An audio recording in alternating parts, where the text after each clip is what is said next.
नमस्कार दोस्तों, स्वागत है आपका इवनिंग रिपोर्ट में। और एक और दिन बीता कैश सिस्टम के तहत क्लोजिंग का जो नया फार्मूला एक्सचेंजेस ने अप्लाई किया है, और आज का दिन काफ़ी सेटल कह सकते हो। आपकी बहुत हद तक जो वोलेटिलिटी होती थी क्लोजिंग के समय वो काफ़ी कम हुई। एटलीस्ट निफ्टी में तो बहुत कम थी, बिल्कुल ना के बराबर।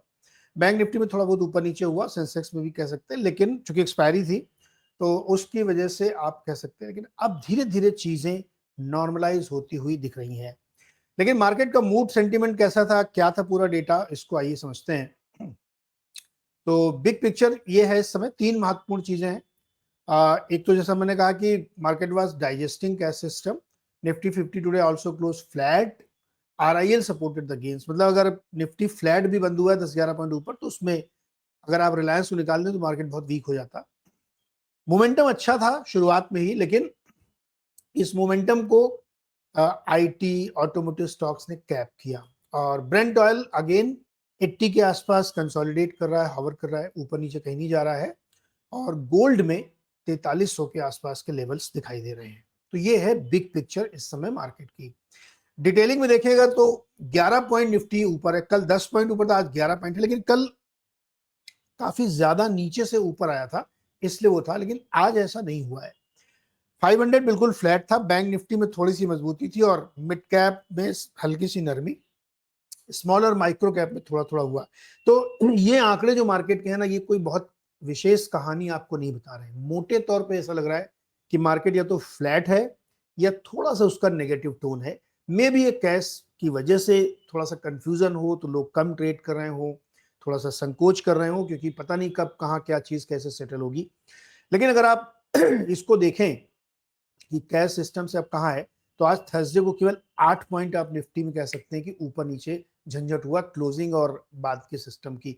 तो अब देखिए, पहले मंडे को 200 पॉइंट था, ट्यूसडे को 160 पॉइंट, वेंसडे को 55 पॉइंट, और थर्सडे को केवल 8 पॉइंट रह गया है। तो स्लोली स्लोली मार्केट अब एडजस्ट कर रहा है इसको, और वो जो टीजरिंग प्रॉब्लम थी वो खत्म होती हुई दिख रही है। मुझे लगता है कि मंडे ऑनवर्ड से काफी हद तक सेटल हो जाएगा। एक नया तरीका है जिस पर लोग उसके साथ अपने आप को एडजस्ट करना सीख लेंगे। तो ये शुरुआत में जो लग रहा था कि बहुत ही गड़बड़ है, लेकिन मेरी पोजीशन हमेशा ये थी कि ये शुरुआती दौर है, चीजें नॉर्मलाइज हो जाती हैं, और मार्केट बहुत ना एडजस्टेबल है, बहुत फ्लेक्सिबल है। वो सब अपने ऊपर झेल लेता है, अच्छी चीजें बुरी चीजें। तो अभी धीरे धीरे इसको भी हम लोगों ने झेल लिया है। अगर आप इंडेक्स देखें आज, तो क्लोजिंग बेसिस पे आपको वो तीसरा, जैसे ये एक बड़ा बार बना था, फिर ये बड़ा बार बना था, फिर ये बार बना था, लेकिन आज आप देखिए बहुत छोटा सा बार जो आपको दिख ही नहीं रहा है, बहुत छोटी सी कैंडल बनी है। तो ये नॉर्मलाइजेशन की ओर संकेत कर रही है। लेकिन मार्केट कितनी वोलेटिलिटी है इसमें, आप ये देखिए कि मतलब पिछले 5 दिन का चार्ट आपको देख के लगेगा कि उस कैश के सिस्टम में किस तरीके से वोलेटाइल हुआ है। ऐसे ही अगर आप बैंक निफ्टी का चार्ट देखेंगे तो यहाँ पे भी है, यहाँ पे भी बहुत छोटा सा बना हुआ है, ऐसा कोई बहुत तूफान नहीं मचा है। आप ये कह सकते हैं कि अभी भी मैं ये नहीं कह रहा हूँ कि पूरी तरीके से सेटल हो गया, लेकिन काफी हद तक अब नॉर्मलाइजेशन की ओर हम लोग बढ़ रहे हैं। लेकिन इसकी वजह से एक जो प्रॉब्लम हो रही है मार्केट में, वो ये हो रही है कि दिन के दौरान, मतलब आप देखोगे तो बहुत लो वॉल्यूम पे है। ऑप्शन के प्रीमियम समझ में नहीं आ रहे हैं कि क्लोज, मतलब एक्सपायरी के दिन भी इतना प्रीमियम क्यों है, उसमें जीरो क्यों नहीं हो रहे हैं, क्योंकि अभी भी कंफ्यूजन है, इसमें तो कोई शक ही नहीं है। तो ज्यादातर आप मूवमेंट देखोगे 3 बजे के बाद होता है। आज जो मार्केट में भी आपने, चाहे वो आप जिस भी चार्ट को आप देखें, आप इवन इस चार्ट को भी आप देखें, तो 2-2:30 बजे के बाद ही ये मोमेंटम हुआ है। और बैंक निफ्टी में आप देखेंगे तो वहां पे भी यही हुआ है। तो आखिरी घंटे में लोग ज्यादा इंटरेस्टेड या दिलचस्पी रख रहे हैं। ड्यूरिंग द डे बहुत ही थिन ट्रेड या लो वॉल्यूम का ट्रेड हो रहा है। ये तस्वीर इंडेक्स लेवल पे बन रही है। लेकिन मार्केट को आज, अगर इस कैश सिस्टम को अलग रखे, तो कौन सपोर्ट कर रहा था? आज रिलायंस ने काफी बुरे दिन देखने के बाद आज बहुत तगड़ा बाउंस बैक किया। 70 पॉइंट अकेले रिलायंस इंडस्ट्रीज ने आज मार्केट को दिए, अदरवाइज रेड में बंद होता, क्योंकि 10 ही 11 पॉइंट तो ग्रीन में है। स्टेट बैंक ऑफ इंडिया भी सेकेंड हाफ में अचानक से उसमें मोमेंटम आया, और फिर आईसीआईसी बैंक, इटर्नल वगैरह सब कर रहे थे, लेकिन हीरो ऑफ द डे तो भाई रिलायंस इंडस्ट्रीज है। 70 पॉइंट्स की रैली इंट्राडे में हुई है। आईसीआईसी बैंक का चार्ट आप देखिएगा, बहुत ही इंटरेस्टिंग चार्ट है, आगे हम देखेंगे उसको। मार्केट को नीचे खींचने में किसका योगदान था? तो भारती का था, वो तो रोज का है, एक दिन ऊपर एक दिन नीचे। पावर ग्रिड में आज खुलते ही वीकनेस आ गई थी। रिजल्ट बहुत पसंद नहीं आया शायद मार्केट को, या उसकी वजह से होगा। तो आज वो थोड़ा सा मतलब ज्यादा तकलीफ दे रहा था, 3-3.5% वो नीचे ही चला गया। बाकी फिर कोई बहुत बड़ा ड्रैगर नहीं था, छोटे थोड़े थे। लेकिन इस पूरे चार्ट में आपकी नजर बार बार जाके आरआईएल पे ही टिकी, क्योंकि उसी ने मार्केट को आज सबसे बढ़िया सपोर्ट किया है। अब अगर आप निफ्टी का 500 का पूरा हीट मैप देखेंगे तो साफ दिख रहा है कि मार्केट में जो अंडरटोन है वो बेरिश टाइप की है। मतलब बहुत खुल के लोग ट्रेड नहीं कर पा रहे, जबकि मार्केट गिर नहीं रहा है, ना मार्केट चल रहा है, लेकिन लोग अंदर अंदर थोड़ा सा बेरिश टोन है। देखिए ये आपको साफ इस चार्ट में दिख रहा होगा। बावजूद इसके कि अभी हम लोग आगे एडवांस डिक्लाइन भी देखेंगे, ओवरऑल चार्ट ये बता रहा है कि मार्केट में थोड़ा सा टोन बेरिश है। कारण क्या है?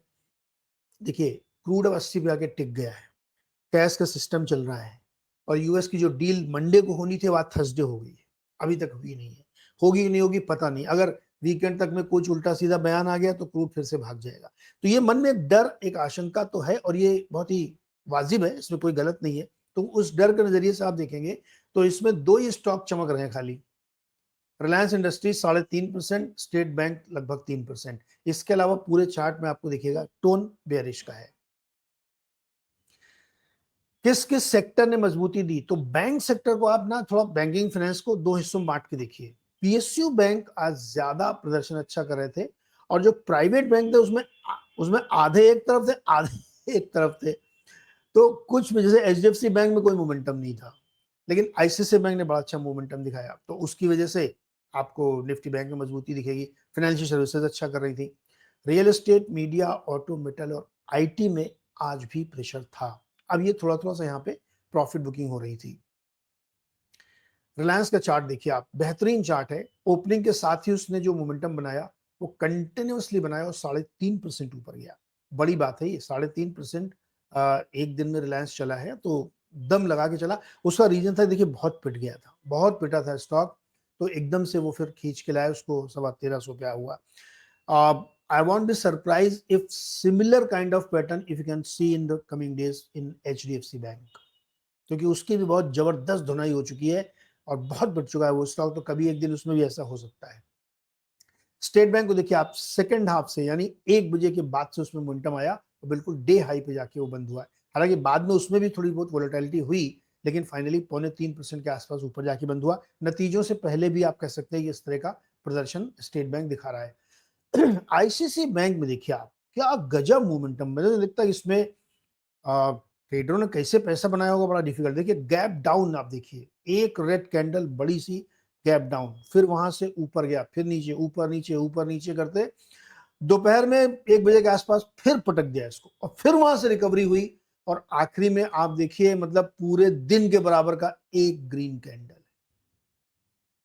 ये देखिए कैश का जो सिस्टम इंडेक्स लेवल पर तो सेटल हो रहा है, लेकिन अभी भी असली चैलेंज जो हमें हमें लगता है कि होगा, वो मंथली एक्सपायरी के समय होगा, जब स्टॉक्स भी उसमें शामिल होंगे। तो हमें उस दिन का भी इंतजार करना पड़ेगा जो अगस्त एंड के आसपास कहीं होगा, जो लास्ट क्लोजिंग होगी मंथली वाली, उसमें भी होगा, क्योंकि स्टॉक अभी शामिल नहीं है इसमें।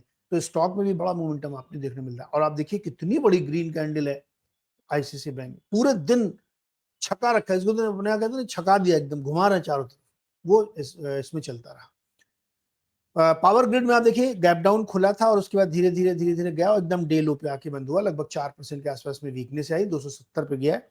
नतीजे मार्केट को पसंद नहीं आया इसके।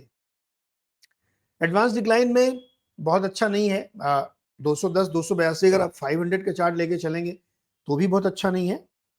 निफ्टी का तो खैर दिख ही रहा है, 1534 का हिस्सा था। और ओवरऑल अगर आप देखेंगे 1:1, लेकिन 1:1 में भी जब आप हीट मैप देखते हैं तो आपको समझ में आता है कि जहां पे थोड़ी बहुत सेक्टोरल वेटेज वाले स्टॉक हैं उसमें मोमेंटम हो गया, तो आपको ये बराबर दिख रहा है। अदरवाइज ये बहुत अच्छा नहीं था, तो इसलिए मैंने कहा टोन बेयरिश का ही है।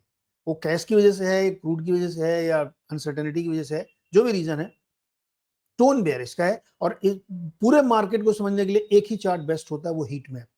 हीट मैप में 500 कंपनियों का आपको रुख समझ में आता है कि पूरे मार्केट में हुआ क्या, इसलिए हम आपको हीट मैप रोज दिखाते हैं। अच्छा, तेल गैस में क्या हुआ भाई? देखिए, तेल को तो पहले देखिए आप गोल्ड सिल्वर। गोल्ड में 4264 का भाव चल रहा है जब ये हम शो रिकॉर्ड कर रहे थे।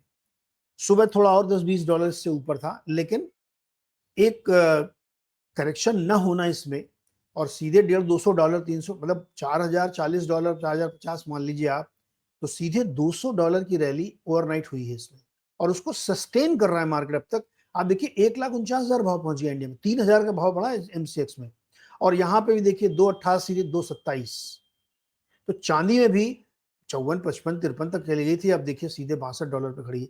तो गोल्ड और सिल्वर आज मस्त चले हैं यहाँ पे, थैंक्स टू वीक डॉलर। कच्चा तेल 80 पे कंसोलिडेट कर रहा है। अब वो इंतजार कर रहा है कि आप डील कब साइन करोगे तो फिर उसका मोमेंटम बनेगा। अभी तो फिलहाल 80 के आसपास वो ब्रेंट क्रूड सेटल हो रहा है।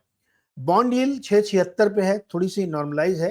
हालांकि जो करेंसी हमारी है वो सुबह के हिसाब से देखें थोड़ी सी 95-25 के आसपास आ गई है, तो थोड़ा सा कह सकते हैं वीक हुई, लेकिन कोई बहुत बड़ी चिंता की बात नहीं। सुबह से लगा था शायद 95 से नीचे आ जाए, लेकिन आई नहीं। तो यहाँ पे करेंसी भी थोड़ा सा उस तरह से मूड दिखा रही है।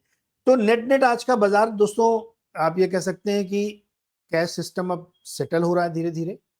बहुत बड़ा मोमेंटम अब नहीं रह गया, लोग समझ गए कि उसका कोई फायदा नहीं है और धीरे धीरे ये नॉर्मलाइज हो जाएगा तो मार्केट चलेगा, अपने ओरिजिनल फॉर्म में आएगा। तो फिर वॉल्यूम भी बढ़ेगा और एक्टिविटी भी ज्यादा दिखेगी। लेकिन अंडरटोन बेरिश का है, इसमें कोई शक नहीं है। क्योंकि अब यहां से आगे क्या ट्रिगर क्या है मार्केट के लिए? अब तो कोई बहुत बड़ा रिजल्ट भी नहीं रह गया, एसबीआई को छोड़ दें तो कोई बड़ा रिजल्ट अब बाकी नहीं है, ज्यादातर रिजल्ट आ चुके हैं। तो कोई पॉजिटिव ट्रिगर खाड़ी से ही आएगा कि डील हो गई साहब, क्रूड ऑयल अब और नरम रहेगा, करेंसी हमारी स्टेबल हो जाएगी। ये सारी चीजें अगर होंगी तो ही मार्केट यहाँ से आगे बढ़े, क्योंकि उसको एक ट्रिगर चाहिए और वो ट्रिगर अभी मार्केट में नदारत है। तो हमें अभी कल का शुक्रवार का दिन है, तो कल एक दिन और इंतजार करना पड़ेगा। फिलहाल इवनिंग रिपोर्ट में इतना ही। थैंक यू सो मच दोस्तों, बहुत बहुत शुक्रिया हमारे साथ जुड़ने के लिए और हम लोग मिलेंगे कल सुबह 6:55 पर। बहुत बहुत धन्यवाद।